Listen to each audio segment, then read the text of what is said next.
Mirada Económica.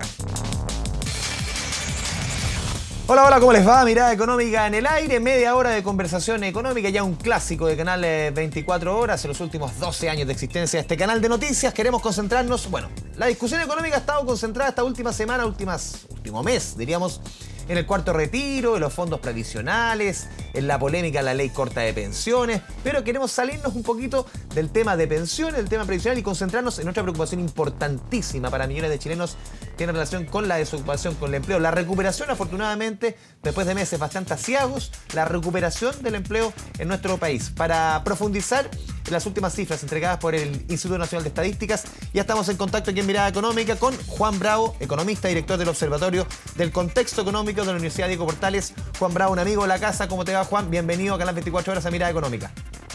Hola Andrés, muchísimas gracias por la invitación. Juan, cuéntanos un poco, viendo los números, las cifras entregadas por el INE. A ver, siempre, y lo hemos conversado varias veces, 8,5% es una muy buena cifra, pero siempre el llamado es a no fijarse en ese guarismo. Hay otros factores también que, entre comillas, confunden un poco la ecuación que aquí se ve. Pero sí llevamos 5 meses consecutivos, 5 trimestres consecutivos de caída. Sí, efectivamente, claro, si uno mira la tasa de desempleo, hemos visto que ha venido cayendo persistentemente. La buena razón por la que está cayendo estos últimos 2 meses es que se crea más empleo que las personas que están ingresando a la fuerza laboral. Antes, en meses anteriores, cuando estábamos en la segunda ronda de cuarentenas masivas, la tasa de desempleo caía, pero porque salía más gente que el empleo que se destruía. Entonces, ahí hay que ver también por qué cae la tasa de desempleo y ahora está cayendo por una buena razón, es porque efectivamente se están creando empleos. Ahora, justamente, si uno va más allá de la tasa de desempleo, vemos otros elementos positivos en esta cifra. Cuando nos comparamos con el reporte del mes previo, se crean 110.000 empleos. Y además, la mayoría de esos empleos fueron en esta ocasión empleos formales, ya de esos 110.000, 61.000 fueron formales, lo cual es un cambio positivo porque en el reporte del mes pasado, si bien se habían creado empleos, prácticamente la totalidad fueron informales. Entonces, en ese sentido estamos, además de crear empleo, que obviamente es importante ir recuperando el empleo, también es importante qué tipo de empleo se está creando y entonces estamos teniendo un cambio Juan, positivo hacia mayor formalidad. Probablemente parte de este efecto positivo tiene que ver con el IFE laboral, que algo se reflejó en esta cifra, aunque el impacto más fuerte del IFE laboral lo vamos a ver ya el próximo mes, considerando que la mayoría de las postulaciones ocurrieron más bien en el mes de septiembre. Pero aún así, algo de ese efecto positivo debió haber recogido la encuesta en agosto. Así que en general, la verdad es que hoy tuvimos buenas noticias en materia laboral. Se crean más empleos, mejor composición del empleo.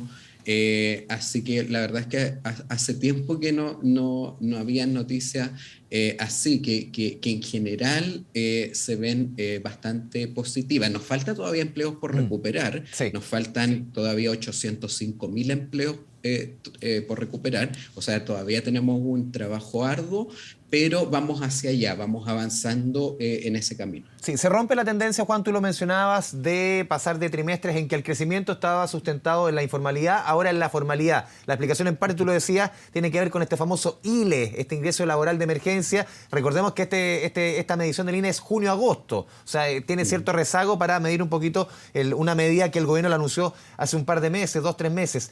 Esta formalidad en la creación del empleo, ¿es algo que tú crees, de la mano de este ILE y otras medidas, y también del mayor crecimiento de la economía, algo que se va a mantener esta formalidad o va a ser quizás por estos meses nomás? Probablemente vamos a ver un aumento un poco mayor en septiembre, que va a estar concentrado por el estímulo que implica este subsidio al empleo, ¿cierto? Este ILE que tú mencionabas. pero esos son 500.000 cupos y la verdad es que ya prácticamente se había cumplido la meta durante septiembre. Entonces, probablemente, por eso yo indicaba que este efecto va a estar muy concentrado más bien en el mes de septiembre. Ahora, el crecimiento económico es importante, obviamente. De hecho, en el mediano plazo es el factor más relevante porque el crecimiento económico permite generar empleos asalariados formales. Entonces, en la medida que sigamos creciendo, también podría verse esta tendencia, pero sí es probable que después del impacto inicial del IFE laboral haya quizás alguna desaceleración. Sin embargo, ahí también hoy día tuvimos algunos elementos que me parecieron bien positivos del empleo formal, porque fíjate que si bien una parte relevante fueron empleos asalariados formales, también vimos un aumento del emprendimiento formal, de la cuenta propia formal, de los empleadores formales, y eso sí que es muy importante porque además de reactivar el empleo asalariado formal, al final del día también se tienen que crear nuevos negocios, nuevos emprendimientos, porque esa es la manera en que se generan empleos finalmente, y eso está, aunque es tímido todavía, ya se están viendo señales de que de nuevo un poco la gente se está atreviendo a emprender formalmente, porque habíamos visto mucho emprendimiento informal, pero ahora está de nuevo empezando tímidamente a resurgir el emprendimiento Juan, formal. Entonces, en ese sentido, también hay como buenas perspectivas, al menos para lo que queda del año. concentrándonos justamente en el concepto de la informalidad. Uno ve los números del INE, por lo menos en este informe, hay un 27% de informalidad en nuestro país hoy día. Previo a la pandemia, lo conversamos otras veces, había un 29%. Y uno la sensación que le da, incluso en el debate del retiro, del cuarto retiro al 10%, los argumentos de muchos políticos de votar a favor es el aumento de la informalidad. ¿Cómo ven ellos la informalidad todos los días en familiares, en amigos, en primos que han debido recurrir a la informalidad para sustentar el día a día, el mes a mes? Pero los números dicen otra cosa. Los números dicen que la informalidad es menor que previo a la pandemia. Esa sensación ambiente de que la informalidad está mucho más presente, pero los números dicen lo contrario. ¿Cómo lo analizas tú, Juan? Claro, lo que ocurre es lo siguiente, es que el año pasado, cuando tuvimos la primera ronda de cuarentenas masivas, que esa fue la que tuvo el impacto más destructor sobre el mercado laboral, el empleo informal se desplomó mucho más en términos relativos que el formal, precisamente porque el informal no tenía mecanismos de protección. El empleo asalariado se vio protegido por dos razones. El empleo asalariado público, para empezar, prácticamente no cayó, se mantuvo bastante estable. Y por otro lado, el empleo asalariado privado, si bien cayó, tenía la ley de protección al empleo, que permitió evitar muchas desvinculaciones. En cambio, el empleo informal no tiene mecanismos de protección, no tuvo.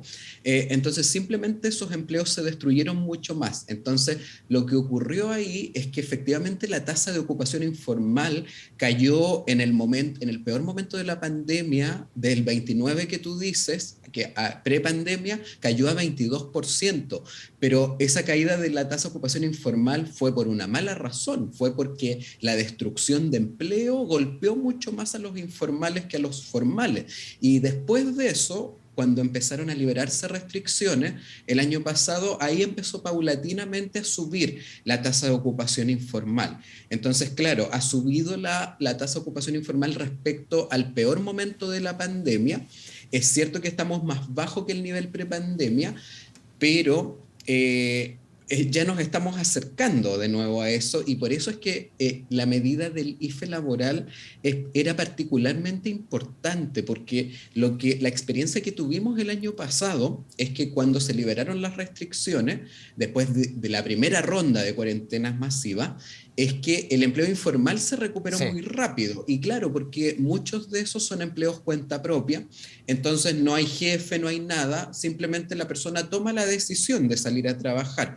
Y en cambio el empleo asalariado se demora más en volver a recuperarse. Entonces era importante que ahora, habiendo aprendido lo que ocurrió el año pasado con esa composición, que efectivamente hubiera una medida en esta etapa transitoria que estamos viviendo que permitiera apuntalar mejorar el empleo formal para que justamente se evitara ese liderazgo del empleo formal y el objetivo en parte se ha cumplido, o sea, ha sido exitosa la medida en cuanto a ese objetivo. Sí, Juan, y mi pregunta iba también a esta sensación, a esta percepción de que la informalidad está mucho más presente en el día a día que antes de la pandemia. Muchos, incluso por eso te lo amarraba con la discusión del retiro del 10%, porque muchos parlamentarios dicen la informalidad hoy día está mucho más presente que antes. Pero en los números dicen lo contrario. Ahí va un poco. Claro. ¿Por qué se genera esa percepción o esa sensación que al final los números no la reflejan? No, claro, o sea, no tenemos tasas de ocupación informal más altas que prepandemia, simplemente lo que ocurre es que estamos regresando a los niveles prepandemia. Lo que pasa es que yo creo que más que el aumento, Andrés, yo creo que lo que sí pasa es que Chile tiene una tasa de ocupación informal que es alta. Claro, no es tan alta como algunos países No es Perú, no es vecinos, Colombia, Perú, que llega al Bolivia. 60-70%. Claro, no es tan alta como esos países, pero sí es mucho más alta que en los países desarrollados, que está en torno al 10%. Nosotros tenemos en torno al 30%, ya vamos camino hacia allá. Entonces, digamos, quizás no es tanto el cambio, como ha cambiado en la pandemia, sino que es que lo que hay, la cantidad de empleo informal sigue siendo muy alto en Chile, y eso por supuesto que es un problema, no solo en términos de precariedad laboral, ¿cierto?, sino que en términos de justamente de las pensiones, porque ahí no hay cotizaciones y no hay ahorro para la vejez, y eso es uno de los elementos, ¿cierto?, que ha contribuido al problema de las pensiones en Chile. Otro concepto bien presente, Juan, y lo hemos visto, lo hemos analizado en toda esta pandemia, son los inactivos, las inactivas sobre todo, las mujeres, también hombres, pero mayoría mujeres, que han debido salir involuntariamente del mercado laboral. ¿Por qué? Porque tienen que cuidar a un adulto mayor, cuidar a los hijos que no puedan ir al colegio. A ver, ¿cómo has visto tú? Porque por lo menos esta medición da cuenta de que por primera vez baja del millón los inactivos. ¿Cómo se componen esos inactivos? ¿Cuántos han vuelto afortunadamente al mercado laboral? Y lo último, ¿cuán importante también dentro de estos números es que los colegios se abran y haya más disposición a la vuelta a clases, para las mamás sobre todo? Claro, efectivamente, las cifras de inactividad están cayendo. En el último mes los inactivos cayeron en 67.000 personas. Esto ya lo habíamos visto también el mes pasado, que una vez que se retiraron las restricciones a la movilidad, empezó inmediatamente la gente a retornar a participar del mercado laboral. La verdad es que cuando hubo toda esta polémica hace algún tiempo de que si eran las ayudas los que causaban que la gente no participara en el mercado laboral, la verdad es que las cifras han demostrado que esa hipótesis estaba bastante errada y que eso nunca fue un factor mayoritario. Las razones, lo que dicen las cifras, es que la gente que salió del mercado, las tres razones por las que la gente salió del mercado laboral en la segunda ronda de cuarentenas masivas fueron precisamente mujeres por responsabilidades familiares permanentes, personas que tenían temor al COVID-19, que no se quieren contagiar, ¿cierto?, que no salen a buscar para cuidarse, y hombres que se embarcaron en estudios, que aprovecharon en el fondo la circunstancia para emprender programas de estudio. Esas fueron las tres razones principales, pero hoy, o sea, en cuanto se levantaron las restricciones a la movilidad, ha empezado a retornar la gente al mercado laboral. El hecho de que los colegios ya estén retornando a la presencialidad, todavía no están 100% presenciales de lunes a viernes, pero sí ya de a poco estamos teniendo ese regreso paulatino, y entonces eso ha permitido que más personas puedan participar. Ahora es cierto que ese factor sigue perjudicando más a las mujeres, y eso quizás fue un poquito hoy día un dato que le puso quizás un pequeño sabor amargo a las cifras positivas que tuvimos hoy, porque si bien se están recuperando empleos de hombres y mujeres, la verdad es que la recuperación del empleo femenino sigue siendo más lenta que el masculino, y eso significa que las brechas de género laboral se están ampliando, porque las mujeres se vieron mucho más afectadas por la destrucción de empleo en la pandemia, y ahora la recuperación es más lenta. Entonces, por lo tanto, hemos estado ampliando las brechas. Probablemente, claro, a medida que siga avanzando, ¿cierto?, este avance en la reapertura presencial en los colegios, podamos ir mejorando, Sí. pero hasta ahora al menos el empleo femenino sigue más rezagado en cuanto a ocupación y en cuanto a participación. Juan, vamos a ir a la pausa aquí en Mirada Económica. Te pido que te mantengas en línea, conectado, porque a la vuelta vamos a revisar unos números que ustedes presentaron en la Diego Portales. Tiene que ver con el teletrabajo y cuánto ha caído. ¿Se va a mantener el teletrabajo en las tasas que vimos en medio de la pandemia? Lo conversamos a la vuelta de comerciales con Juan Bravo, economista de la Diego Portales. Pausa y volvemos.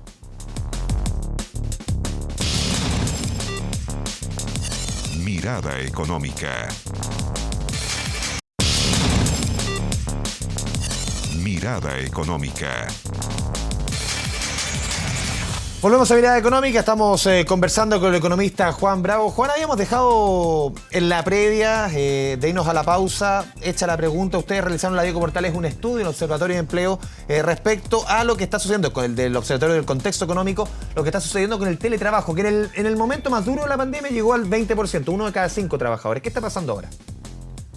Sí, la verdad es que después de ese pic ha venido cayendo. Hubo un pequeño repunte en la segunda ronda de cuarentenas masivas que tuvimos entre abril y junio de este año, pero la verdad es que hoy pasó como un hito, digamos, en materia de teletrabajo, que es que ya volvió a solo un dígito. Habíamos superado los 2 dígitos en la pandemia de teletrabajo, o sea, superó el 10 y ahora hoy fue de 9,6. O sea, ya vamos derechamente en una tendencia bajista definitiva, excepto que haya una tercera ronda de cuarentenas masivas, pero de no ocurrir eso, la verdad es que ahora estamos ya en el proceso definitivo de caída. La verdad es que el teletrabajo antes de la pandemia era prácticamente inexistente en Chile, apenas un 0,6% de los asalariados trabajaba principalmente desde su propio hogar, y la cifra seguramente una vez superada la pandemia no va a llegar a niveles tan bajos, pero sí va a estar mucho más cerca de ese número que del 20% que tuvimos en el pic de la pandemia. O sea, yo no tengo duda que en pocos meses más vamos a estar bajando a cifras en torno al 5% apenas de teletrabajo. Y la razón es que hay varios indicios que nos dan cuenta de eso.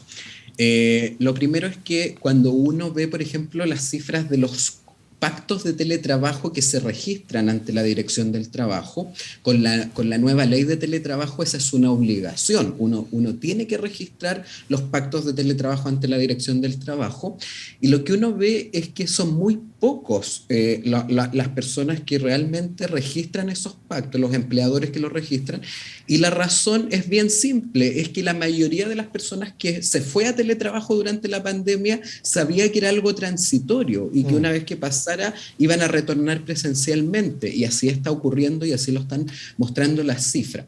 Y lo otro es que también la mayoría de las encuestas, las empresas que decían que iban a mantener el teletrabajo, la mayoría siempre dijo que solo lo iba a hacer por 1 o 2 días a la semana, no a tiempo completo. O sea, eso quiere decir que la mayoría de esas personas quizás va a tener algo de teletrabajo, pero va a seguir trabajando principalmente en las dependencias del empleador. Entonces, la verdad es que uno diría, esta frase que uno suele escuchar, bastante cliché, de el teletrabajo llegó para quedarse, la verdad es que uno diría, llegó para quedarse en segmentos muy, muy acotados. Yo diría que esto va a prevalecer con cierta importancia básicamente en 2 ramas, que son información y comunicaciones, y en servicios financieros, porque la naturaleza de esas ramas es muy propicia al teletrabajo. Solamente un punto de lo que tú estás mencionando. Tú hablas o ese 9,6 o 5%, ¿es trabajo 100% de teletrabajo o también va a dar otro porcentaje que esté fuera ese 5% definitivo que llegue a un formato híbrido? No sé, 2 veces en la casa o 1 día a la semana en la casa, 4 o 3 días en el trabajo físico en la oficina, por ejemplo. Claro, no, esta medición lo que pregunta es dónde la persona realiza principalmente las tareas, y por lo tanto estamos pensando, si uno ya hace 3 días a la semana en el hogar, ya se considera teletrabajo. Pero si ya es 1 día o 2, no, porque en realidad la mayoría de su trabajo lo hace no en su hogar, sino que en las dependencias del empleador. Entonces, claro, probablemente las cifras van a ser un poco más altas si uno suma a esas personas que van a tener esos un día de home office o 2 días. Pero si uno piensa que hagan las tareas principalmente desde su hogar, va a ser un porcentaje bajito y, como te señalaba, muy acotado, esencialmente en esas 2 ramas, en información y comunicaciones y en servicios financieros. Y lo que también es muy importante es que esto está concentrado especialmente en trabajadores con educación superior completa. Esto es algo que se ha mantenido durante universitarios y mujeres también. La pandemia. Claro, que el 80% de los que hacen teletrabajo son personas que completaron ya su educación superior. Entonces tampoco es un fenómeno transversal que todas las personas, todos los trabajadores... Es bien de élite en buen chileno. ¿Perdón? Es bien de élite en buen chileno, te digo. Exactamente, es un privilegio de pocos. De hecho, nosotros en este documento que publicamos hoy justamente lo pusimos como pregunta: ¿opción para muchos o privilegio de pocos? Y la verdad es que la respuesta es que es un privilegio de pocos. No significa que sea malo que exista el teletrabajo, al contrario, siempre es bueno que existan más alternativas, pero tampoco hay que sobredimensionar el fenómeno. Ese es un poco el llamado, porque cuando uno lee de repente el teletrabajo llegó para quedarse, o de repente las autoridades hacen mucho énfasis en este formato, y la verdad es que hay que comprender que es un formato que va a ser bastante minoritario, enfocado en segmentos bien particulares y sobre todo de trabajadores que ya están más aventajados. Juan Bravo, economista, director del Observatorio del Contexto Económico, La Diego Portales, te agradecemos este espacio con Canal 24 Horas y Mirada Económica. Muchas gracias, Juan. Encantado, muchas gracias a ti, Andrés. Igualmente, un abrazo y nos vamos despidiendo de Mirada Económica. Muchas gracias por su sintonía y sigan la compañía de su canal de noticias. Que le vaya bien.